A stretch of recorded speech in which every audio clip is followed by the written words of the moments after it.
ತಮ್ಮ ಕ್ಯಾಂಪಿನಲ್ಲಿದ್ದ ಅಹಿಂದ ನಾಯಕರನ್ನು ಬದಿಗೊತ್ತಿ ಪುತ್ರ ಯತೀಂದ್ರ ಅವರನ್ನು ಸಚಿವ ಸ್ಥಾನಕ್ಕೆ ತಂದಿರುವ ಸಿದ್ದರಾಮಯ್ಯ ಮೊಮ್ಮಗ ಧವನ್ ರಾಕೇಶ್ ಬಗ್ಗೆಯೂ ಗಂಭೀರವಾಗಿ ಚಿಂತಿಸತೊಡಗಿದ್ದಾರೆ.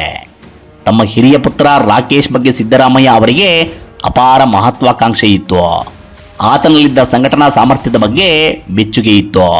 ಹೀಗಾಗಿ ತಮ್ಮ ಉತ್ತರಾಧಿಕಾರಿ ಮಾಡಲು ನಿರ್ಧರಿಸಿಬಿಟ್ಟಿದ್ದರು. ಆದರೆ ರಾಕೇಶ್ ಅಕಾಲಿಕ ಸಾವು ಯತೀಂದ್ರ ರಾಜಕೀಯಕ್ಕೆ ಬರುವಂತೆ ಮಾಡಿತು.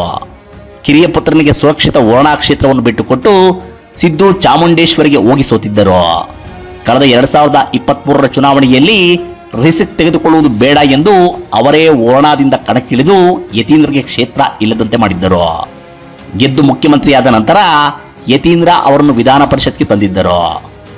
ಮೊನ್ನೆ ಡಿಕೆಶಿ ಸಂಪುಟದಲ್ಲಿ ಸಚಿವ ಸ್ಥಾನ ಕೊಡಿಸುವ ಮೂಲಕ ರಾಜಕೀಯವಾಗಿ ಮಗನನ್ನು ಒಂದು ಹಂತಕ್ಕೆ ಮುಟ್ಟಿಸಿದ್ದಾರೆ. ಈಗ ಅವರ ತಲೆಯನ್ನು ಕೊರೆಯುತ್ತಿರುವುದು ಮೊಮ್ಮಗ ಧವನ್ ರಾಕೇಶ್ ಚಿಂತೆ. ಮೊನ್ನೆಯವರೆಗೂ ಅವರ ಮೊಮ್ಮಗನನ್ನು 2028ರ ಚುನಾವಣಾ ಕಣಕ್ಕಿಳಿಸುವುದು ಬೇಡ ಎಂಬ ನಿಲುವಿನಲ್ಲೇ ಇದ್ದರು. ಕಳೆದ ಚುನಾವಣೆಯಲ್ಲಿ ವರುಣಾ ಕ್ಷೇತ್ರಕ್ಕೆ ಧವನ್ ಪರಿಚಯಿಸಿ ಬಹಿರಂಗ ಸಮಾವೇಶ ಮತ್ತು ಪ್ರಚಾರ ಸಭೆಗಳಲ್ಲಿ ಜೊತೆಗಿಟ್ಟುಕೊಂಡು ಓಡಾಡಿದ್ದ ಸಿದ್ದು ಮೊಮ್ಮಗನನ್ನು ರಾಜಕೀಯಕ್ಕೆ ತರುವುದಾಗಿ ಪ್ರಕಟಿಸಿದ್ದರು. ಆತನಿಗೂ ಆಸಕ್ತಿ ಇದೆ, ಆದರೆ ಸದ್ಯಕ್ಕೆ ಬೇಡ, ಓದು ಮುಗಿಯಲಿ ಎಂದು ಹೇಳಿದ್ದರು. ಮುಂದೆ ರಾಹುಲ್ ಗಾಂಧಿಗೆ ಪರಿಚಯ ಮಾಡುವುದರಿಂದ ಹಿಡಿದು ಅನೇಕ ಸಭೆ ಸಮಾರಂಭಗಳಲ್ಲಿ ಧವನ್ ರಾಕೇಶ್ ತಮ್ಮ ಜೊತೆ ಕಾಣಿಸಿಕೊಳ್ಳುವಂತೆ ನೋಡಿಕೊಂಡಿದ್ದರು. ಆತ 2033ಕ್ಕೆ ಚುನಾವಣೆಗೆ ಬರಲಿ ಎಂಬ ಭಾವನೆ ಸಿದ್ದರಾಮಯ್ಯ ಅವರಲ್ಲಿತ್ತೇನೋ.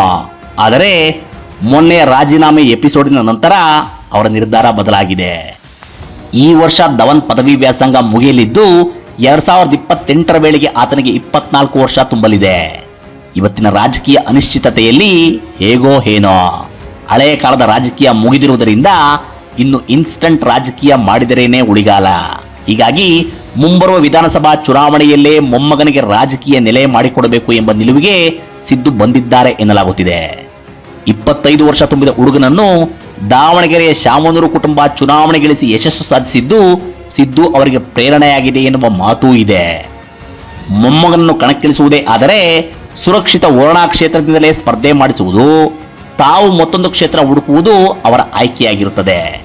ಪುತ್ರ ಯತೀಂದ್ರ ಅವರ ವಿಧಾನ ಪರಿಷತ್ ಸದಸ್ಯತ್ವದ ಅವಧಿ 2030ರವರೆಗೆ ಇರುವುದರಿಂದ ಆತನನ್ನು ಅಸೆಂಬ್ಲಿ ಚುನಾವಣೆಗೆ ತರದೆ ತಮ್ಮ ಹೊಸ ಕ್ಷೇತ್ರದಲ್ಲಿ ಸಂಘಟನೆಗೆ ಹಚ್ಚುವುದು ಸಿದ್ದು ಲೆಕ್ಕಾಚಾರ ಎನ್ನಲಾಗುತ್ತಿದೆ.